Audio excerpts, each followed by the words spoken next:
দীপ দীপ বিহুৰ আখৰালৈ যাওঁ আহা গৈছো এইটো মা মই বিহুৰ আখৰালৈ যাওঁ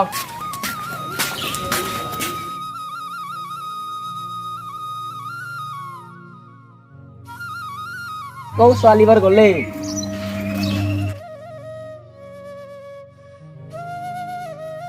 হৌৱা বিকা গাই আছে ৰখা একেলগে যাওঁ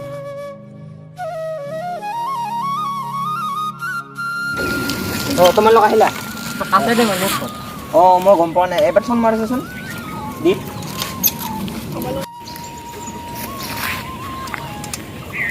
সুস্থে নকৰিছো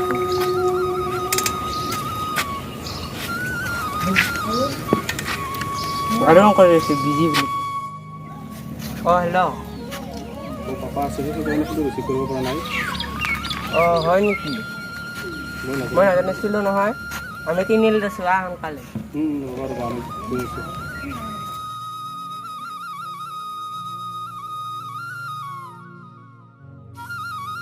সোনকালে ছোৱালীকেইটা গেলে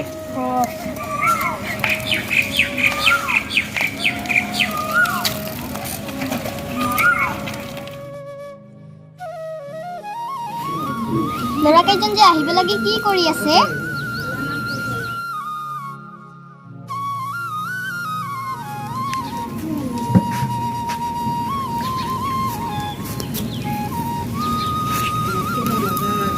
ল'ৰাকেইজন আহিছে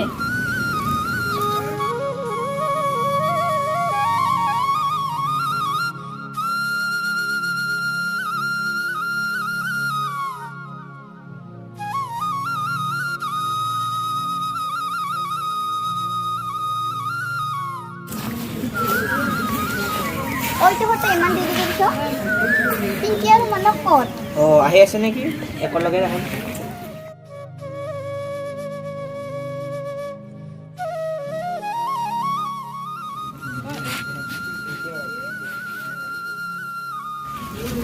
তোমালোকে আৰম্ভ কৰাই নেকি তোমালোককে জিৰাই আছিলো বলা আৰম্ভ কৰোঁ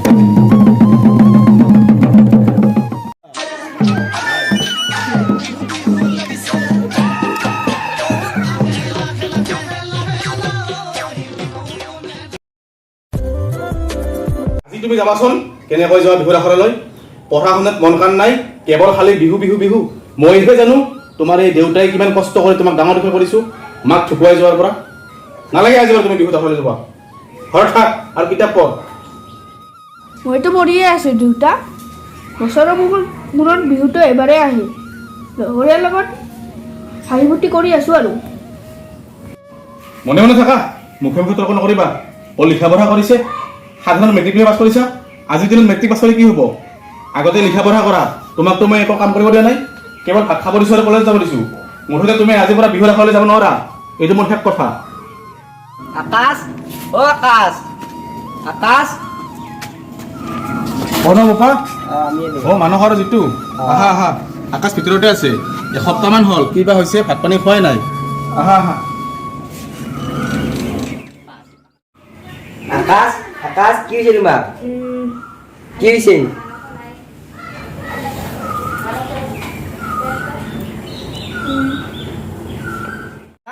আকাশ খুৰা আকাশৰ কিবা হ'ল দেখোন আকাশ আকাশ কি কৈছা কি হ'ল বাবা আকাশ বাবা উঠা বাবা কি হৈছে তোমাৰ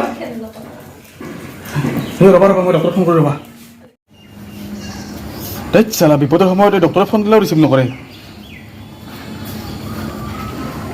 হেল্ল' মই কৈছোঁ ৰতন এই মোৰ ল'ৰাটোৰ কিবা হৈছে আপুনি অলপ সোনকালে আহক বুজি পাৰে ঠিক আছে হ'ব দিয়ক ঠিক আছে আহক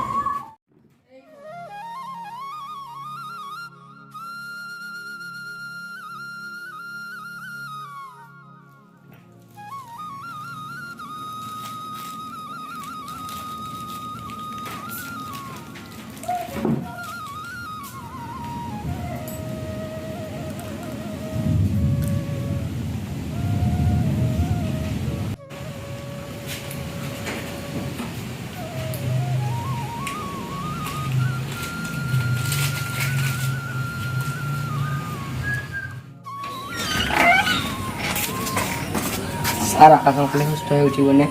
উঠিব। তেওঁ দুটাকৰ হাতত মই এখন ঔষধৰ চিলিপ লিখি দিছোঁ, সেই ঔষধবোৰ খালে ঠিক হ'ব। মতে ন আকাশে বহুত দিন ভাত পানী খোৱা নাই। হয় ছাৰ, কি ক'ব আৰু মোৰে ভুল। মানে আমাৰ আকাশ বপাই এই বপাহঁতৰ লগত বিহুৰ আখৰালৈ যাব বিচাৰি থাকে। মই বোলো এতিয়া নালাগে, অলপ লিখা পঢ়া কৰি লোৱা, কেৱল খালি বিহু বিহু বিহু বিহু কৰি থাকে। এজনে ল'ৰা ছাৰ, ভাবিছিলোঁ অলপ লিখা পঢ়া কৰক, কিন্তু কি কৰিব আৰু মোৰ ভুলৰ কাৰণে মোৰ ল'ৰাজন আজি ভাত পানী একো নোখোৱাকৈ বেমাৰত পৰি গ'ল। হ'ব বপা, তোমালোকে চিন্তা নকৰিবা, মই আমাৰ আকাশক তোমালোকৰ লগত আজিৰ পৰা বিহুৰ আখৰালৈ পঠাই দিম। তেওঁ খালি অলপ সুস্থ হৈ উঠক। এই ছাৰে মোক চিলিখন দিছে, ঔষধখিনি আনিব দিম। বপা এটা কাম কৰাচোন, তুমি এই ঔষধখিনি আনি দিবা হা। যে আপুনি যাওক ছাৰ, মই অলপ আকাশক চাওক। হ'ব দিয়া। চাওক। এনেকৈয়ে আকাশৰ দেউতাকে বুজি পালে যে নিজৰ ল'ৰা ছোৱালীক লিখা পঢ়াৰ লগতে হাঁহি ফূৰ্তি খেল ধেমালিও কৰিব দিব লাগে। আৰু এনেকৈয়ে আকাশ এদিন সুস্থ হ'ল আৰু সুস্থ হৈ সমনীয়াৰ সৈতে একেলগে বিহু গালে, বিহু নাচিলে। আৰু আপোনালোকেও আমাৰ বিহুৰ আখৰা শ্বৰ্ট ফিল্মখন চাই কেনেকুৱা পালে আমাক জনাব। আৰু আমাৰ নয়নমণি আছামিজ এণ্টাৰটেইনমেণ্ট চেনেলটোৰ তৰফৰ পৰা অসমীয়া নৱবৰ্ষৰ লগতে ৰঙালী বিহুৰ বহুত বহুত শুভেচ্ছা জ্ঞাপন কৰিছোঁ। ধন্যবাদ। পোনপ্ৰথমতে সমূহ অসমবাসী ৰাইজলৈ নয়নমণি আছামিজ এণ্টাৰটেইনমেণ্ট চেনেলটোৰ তৰফৰ পৰা অসমীয়া নৱবৰ্ষৰ লগতে ৰঙালী বিহুৰ হিয়াভৰা ওলগ যাচিলোঁ। আমি বিহুৰ আখৰা শ্বৰ্ট ফিল্মখন আচলতে কেইদিনমান আগতে দিব লাগিছিল, কিন্তু বিশেষ কাৰণত আমি দিব নোৱাৰিলোঁ। তাৰ বাবে আমি ক্ষমা মাগিছোঁ। এই ভিডিঅ'টো আমি এইকাৰণে দিছোঁ যে আমি সকলো অসমীয়াই লগ লাগি বিহু পাতিব লাগে, বিহু নাচিব লাগে। আৰু আপোনালোকেও নাচক। যদি ভিডিঅ'টো চাই ভাল লাগিছে তেতিয়াহ'লে লাইক, শ্বেয়াৰ, কমেণ্ট। আৰু চেনেলটো যদি নতুনকৈ আহিছে ছাবস্ক্ৰাইব কৰিবলৈ নাপাহৰিব, কাৰণ আমাৰ নতুন নতুন ভিডিঅ'বোৰ আহি থাকে। গতিকে আজিলৈ বাই বাই, ধন্যবাদেৰে জয় আই অসম।